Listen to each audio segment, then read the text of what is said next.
Hello, hello, I'm Kats, and welcome to today's video. So per the request from you guys, we are doing a follow-up on the 200 legendaries video and highlighting the 10 mythical special, because believe it or not, and I know a lot of you probably do believe it, but I did manage to hit 10 mythicals acquired on my account, which is extremely above the odds, and we will definitely see that as we dive into the details. But the reason I wanted to make this video is kind of to highlight the realities of having this amount of mythicals despite being free to play. It is definitely, fortunate, but it is not as rosy as it might seem. So we're going to talk through where each of the 10 that I've acquired thus far have come from, talk about some of their importance metrics, and I'll explain what that means later on. And then for fun, at the end, I'll talk about who are my top 5 favorites from the 10 that I've acquired thus far. So let's dive right into the meat of the data with, of course, a lovely spreadsheet. I do love my spreadsheets. So first thing to note here is that I am not including Embrus in this list. He will be number 11, and that's why he's entirely zeroed out across the row, so he does not count for the purposes of the 10 that we're tracking, but nonetheless he is guaranteed. And so eventually in a couple of months time, I think I'm at 52 fragments or so towards him, I will have him, but he's not in the calculation here. And then also I don't even have a line item yet for the new mythical that we get from Hard Won Faction Wars, because of course that content is not yet in the game, and so who knows how long that's going to take. I expect a few months, but who knows how long that's going to take to actually acquire that champion as well. So thus far I have amassed Frolny, the Mechanist, Gizmak, the Terrible, Carnage, the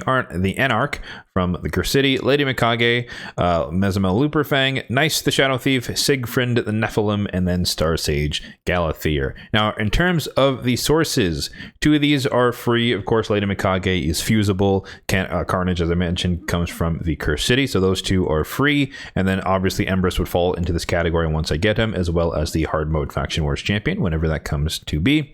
And then you can see here that we have 5 that have come from Primal Shard, so 5 from Shard pulls, basically half of them, aka the majority of them, as you'd expect for anyone who would have a bunch of mythicals. But kind of the anomaly here that is just definitely standing out here is the 3 from the Remnant summons, which is kind of ridiculous. It is a 2.5% chance, and I don't know how many I pulled in total. I could probably check all my videos that I featured them in, like shardless champion chases, but it's probably on the order of 15 or so. Not a high amount, definitely not high enough to warrant having 3 mythicals from the Remnant. So that's way above average, and there's no mercy or anything in the numbers here. We definitely did not go out to mercy, so nothing like that. It's just pure RNG with the 2.5% chance proccing 3 times. So 2, 5, and 3 adds up to the 10 that we have so far. In terms of the duplicates, you can see here that we do have 2 Lady Mikages. One of them came from the Remnant summon, one of them is the free fusible one, and then we also have 2 Sigfrinds, both of which are from Shard pulls. Now when we hop over to the importance metric, I think this is very important to highlight, because this is more of a free-to-play-esque problem. So despite having these 10 mythicals, even if I wanted to, I cannot book them all. As I highlighted in my tome tracking video, and you can check that out if you haven't already in the card up above, it is very hard to come by mythical tomes without maxing out summon rushes and champion chases, which is just unsustainable for most people, myself included. But here and there, maybe 2 to 4 a month is probably how much I managed to get myself, and even then that's just enough to book half of 1 mythical every month or so, every 1 to 2 months, which is just not, it's not substantial, so to speak. So you can see here, Frony, for example, I only booked his primary form, so the DPS form. The second form, I barely even use it, and it's just unbooked. Gizmak, I did manage to book majority of them. I think he's missing 2 on the base form, but they're on the A1 for damage, which is not his damage form, so I don't really care about those. So for the purposes of this,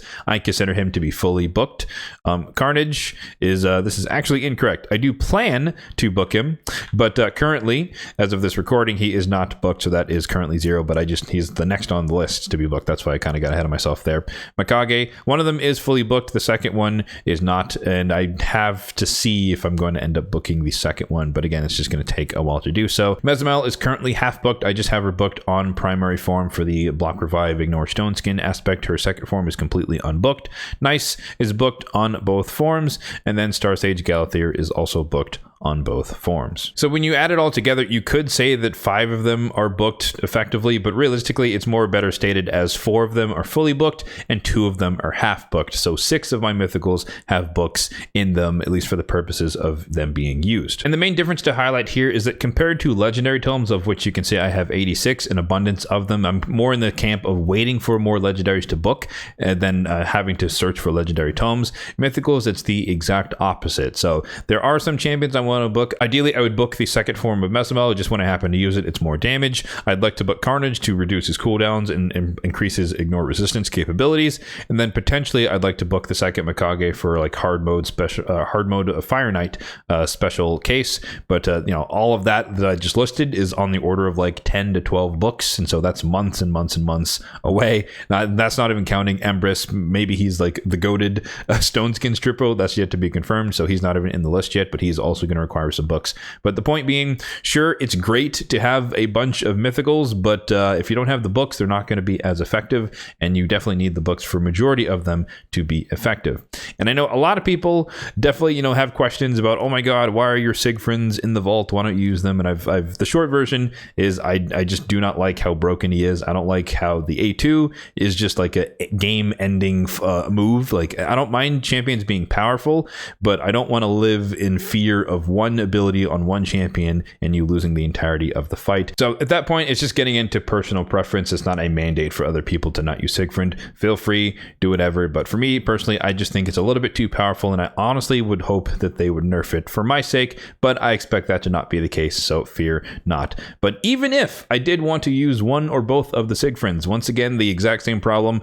I have 2 mythical tomes at the moment, so there is no way that no matter who else I wanted to use, it would take me 2 to 3 more months just to get enough books to use maybe 1 or 2 of their forms. So don't get me wrong, of course, I am still very, very fortunate to be in my situation, and I guess this is probably better to have more mythicals than books because you can always farm the books, and comparatively speaking, it would be hard to farm mythical champions, so to speak. So this is the better version to be in, but nonetheless, it is not all rosy is kind of my point there, because a lot of the champions mythicals cannot even be used to their fullest potential just because of the shortage of mythical tomes. Coming back to the spreadsheet, let's wrap it up with the location on my account. I explained this as well in the 200 legendary special, but essentially core just means that they are on primary teams. In this case, a lot of my mythicals are useful in the arena, and so if I use them actively for that purpose or anywhere else for that matter, then they are core, meaning that they're just in the champion collection default. They're not in either of the vaults. In the vault would mean that I have gear on them, but they're not in a core team. This would be something that's more perennial. They're coming into the Cursed City on a couple of stages only. They're coming into Doom Tower secret rooms, faction wars, and anything like that, where it's not every day, not every week, like dungeons and Hydra, etc. arena. It's just more occasional usage. Then they would go in the vault. No one falls into that category. And then the reserve vault is just never to be used, more or less, until they come out with a purpose, or I feel comfortable using them in the case of the 2 Sigfrids that are in the reserve vault. So core champions, majority of my mythicals, 8 out of 10 they have gear on, and I do intend to use them in one of the core areas.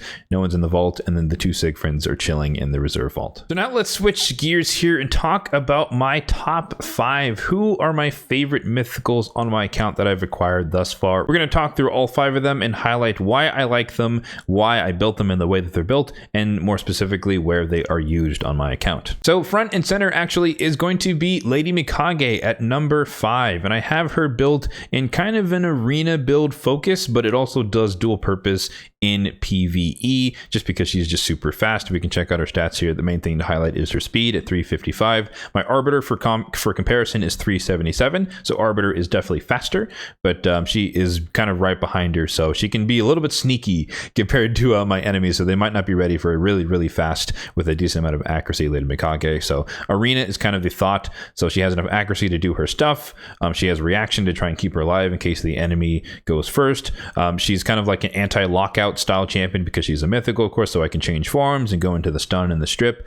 I use her a lot in the alternative form here as my bomb setup champion, so we go in there with the increased accuracy, buff strip, and the weaken, which is the perfect setup for my Nishak and or my Gaius for setting up bombs, and obviously the Arbiter is in that team just to give the increased attack, so I can use her for that. And then the base form, I do use it in PvE wherever it's needed. Cursed City, of course, comes to mind, but most importantly, hard mode Fire Knight. This is the Mikage that I currently use for that form of ally attack. However, just to highlight that I do have the second copy here, and I'm tinkering around with these build here, which is a reflex and speed, so I'm considering running this version in hard mode Fire Knight just to have a reflex set to reduce the cooldowns of the ally attack, specifically for hard mode Fire Knight. Note that she is not fully built yet, she's not ascended or anything like that. Much slower comparatively speaking, but we'll see if it's enough to get to the speeds that are required to at least go before the boss there. And just to see hard mode 10, see if we can actually do that more consistently with the reflex set. But primary Mikage is in speed, and perception, and then one piece of feral in terms of the build. Number 4, and this might take some people by surprise, but it is Nice the Shadow Thief. Yes, he is only number 4 on the list. I have him built as a nuker, an HP based nuker to be more specific, in a Savage set, and then the Supersonic is just kind of a bonus there for the stats. It's mostly because these gloves are like god tier for an HP based nuker with the crit rate, the speed, and the HP. But yeah, Savage set, a little bit of reaction. And why do I like Nice? I think it kind of goes without saying. Obviously his alternate form is super busted and broken, we all know that, but I kind of do like the sneaky deaky block revive here on form 1. So if I happen to be going first and there's someone squishy on the team, then I can just take out the Wukong, take out the Georgid, or take out whoever might just be a little bit squishy and subjected to this block revive. Block revive is just super strong in the meta right now because we're definitely in a buff heavy, speed heavy, reviver heavy meta. And then obviously he's super powerful in the alternative form. The AoE stun / provoke chance, the really annoying protected buffs here with the counterattack, block damage, and the healing if you happen to cleanse yourself. So just super powerful. Obviously his passive will transform him into this form, so he can just be a complete detriment and a menace. And a lot of people like to run him with a Wand of Submission. I do not have that relic, but if I did, I probably would put it on and just be just as cancerous as everyone else.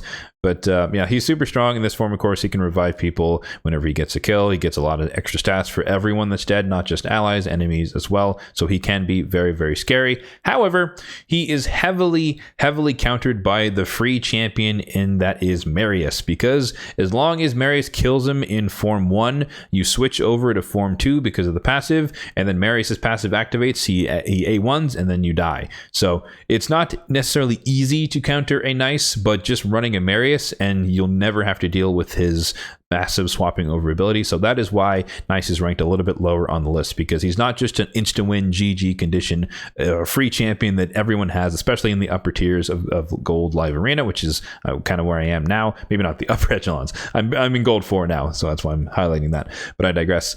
But yeah, he's powerful. Don't get it twisted. He's super strong, but he's very easily countered by one of the most accessible endgame champions in the arena meta right now. And so that's why he's a little bit lower on the list, number 4. So number 3 is going to be Gizmak the Terrible, and I have him kind of in a hybrid functional build. Primarily is for the arena, hence the lethal set, one piece of stone skin for the extra HP, a little bit of reaction as well. But the one thing you might find odd compared to other people's builds is that I do have a decent amount of resistance on him at a decent speed as well, 263 on the speed, and then 487 on the resistance. And the reason for this build is that there are a lot of lower level people who just run 1, 2, 3-star polymorph and they put it on their supports, like a Duchess or a Pythion or whoever. And so I have him have enough resistance such that no matter what gear those types of support champions are in, UDKs as well, I can just resist their polymorph as long as it's not someone like a Mighty Uko or a Lady Mikage, people who you typically build with accuracy. He can resist most of those and thus not get polymorph when he places out the irresistible burns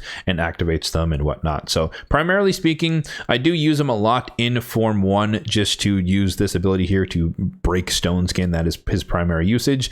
But in other cases, if I can loop back around and switch to form 2, then I do take advantage of his big AoE smack here with decreased defense on targets who are under HP burn, placed by his passive from the first form, and then you can kill a lot of people. And then the pain link, ally protection, taunt stuff is pretty useful as well. But yeah, I would say primarily, maybe like 70% of the time, I'm just using him in the base form to blow up stone skin, because I am definitely outspoken about my hatred for stone skin, and so Incinerate, Blessed reinforcing to help do that. But yeah, definitely primarily used to break Stone Skin, but he also can flex into being a nuker in the alt form if the situation calls for it. So number 2 on the list, and this probably will surprise the most people, but it's not as surprising if you paid attention to what I just said, because I do hate Stone Skin. Number 2 is going to be Mezimel Luperfang, and she is just super fun, super satisfying. The Stone Skin is the meta when it comes to the arena, and more importantly, a lot of people are building their champions in Stone Skin and Savage, or I should say their nukers in Stone Skin and Savage, which means that most likely that one accessory slot that's open is not going to be reaction in most cases. Some cases it might be, but that's going to not always be the case. And so it's just so satisfying to have that Marius in Stone Skin, that Alaz in Stone Skin, whoever that broken champion is, it doesn't really matter. They're hiding under their Stone Skin with their Savage, and then I just come in with the super fast build here, Divine Speed on top of the lethal, and we just take them out, block revive, they're gone forever, screw your Stone Skin, never have to deal with them again. So main things to highlight here: 6.6 on the attack, 283 on the speed, so super fast relatively speaking for a nuker, and 329 on the crit damage. Don't care about the accuracy or the resist. So for me, again, because I am such a Stone Skin hater, and it is definitely the default when it comes to the meta in terms of PvP, it is just ever so satisfying to just see that be the default and just take out their nuker that's trying to hide and not fight me like a real man. I'm just kidding.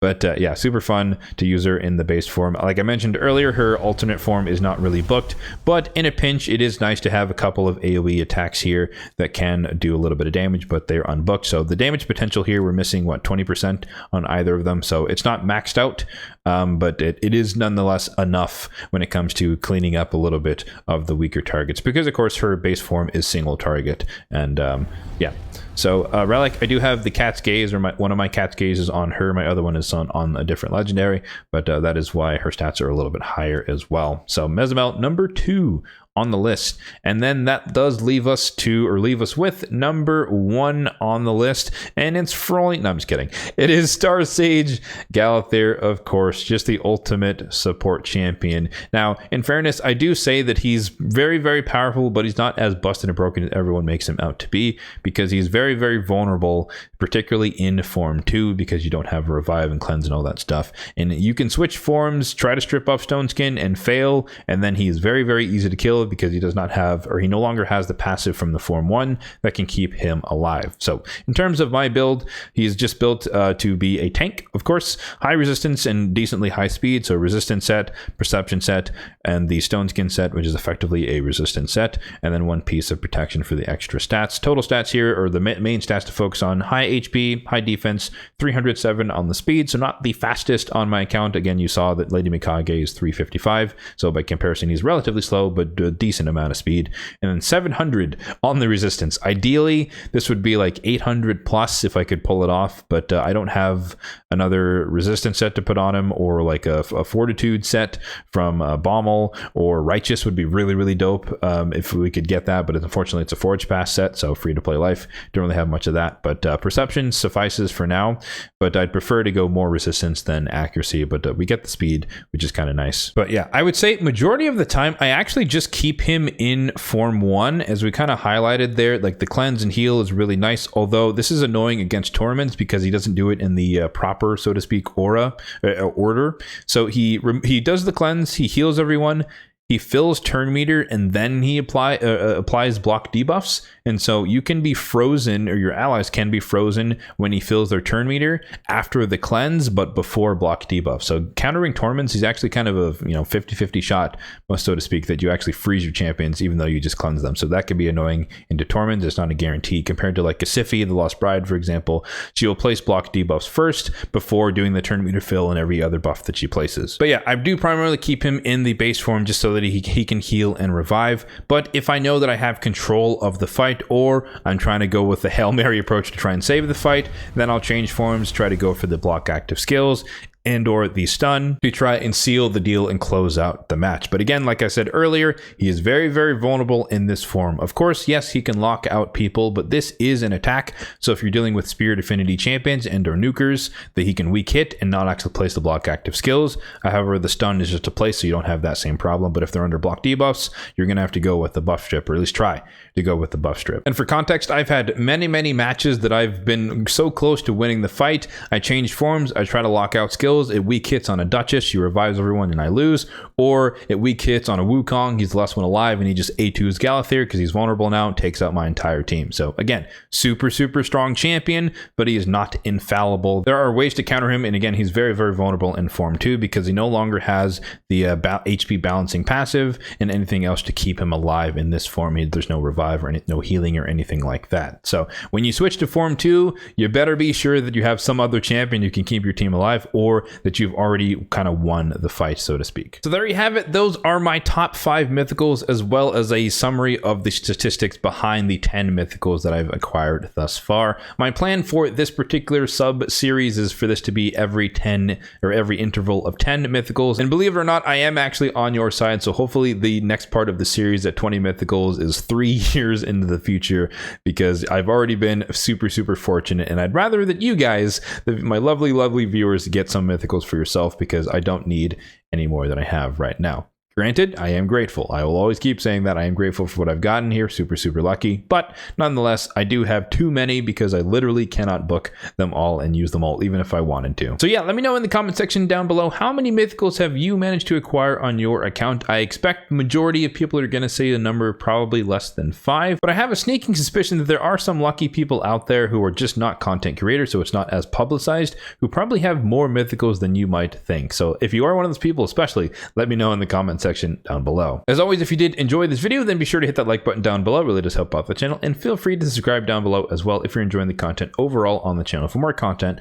just like this one in the far, far, hopefully far future. Thanks for watching and have a good one.